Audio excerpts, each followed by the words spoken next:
Hello guys, welcome back sa ating channel. Ngayon pag-uusapan natin ang bagong Realme P4 Lite 4G. Isang budget-friendly smartphone na may malaking battery at malaking display. Tingnan natin kung sulit ba ito sa presyo niya.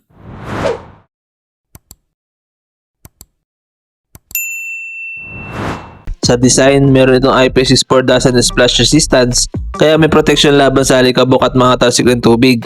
May MILSTD 810H shock protection din ito, kaya mas matibay ito kumpara sa ibang budget smartphones. Pagdating naman sa display, meron itong 6.8-inch HD Plus IPS LCD panel na may 120Hz refresh rate.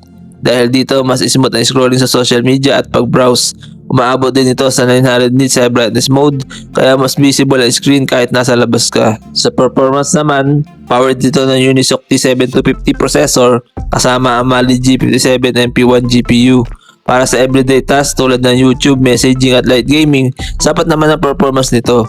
Available ito sa 4GB of RAM at hanggang 128GB internal storage, at pwede pang dagdagan gamit ang microSD card hanggang 1TB. Sa camera department, may 8MP main camera ito na may auxiliary lens at dual LED flash para sa daily shots at social media uploads. Okay naman ang quality. Sa harap naman ay may 5MP selfie camera para sa video calls at selfies, kaya mag-record na hanggang 1080p video. Isa sa pinakamalaking highlight ng Realme P4 Lite 4G ay ang napakalaking 7000 mAh battery. Madali itong tumagal na higit isang araw ng normal usage, at para sa mga heavy users, malaking advantage ito. May kasama rin itong 15W charging. Sa connectivity, kumpleto naman ito sa 4G LTE, Wi-Fi, Bluetooth 5.2, USB Type-C, OTG support, at may headphone jack pa rin para sa mga gumagamit ng wired earphones. Sa presyo naman, available ito sa Shopee sa halagang humigit kumulang 8,999 pesos para sa 4 plus 128GB na variant.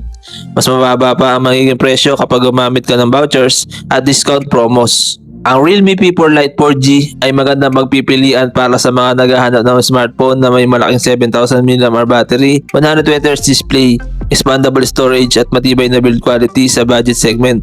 Hindi ito para sa heavy gaming o advanced photography, pero para sa everyday use, online classes, social media at entertainment, sulit ang value na ibinibigay nito. At kung nagustuhan nyo ang video na to, huwag nyo kalimutan i-like, i-share at mag-subscribe sa channel para sa mas marami pang smartphone reviews. Salamat sa panonood at see you sa next video.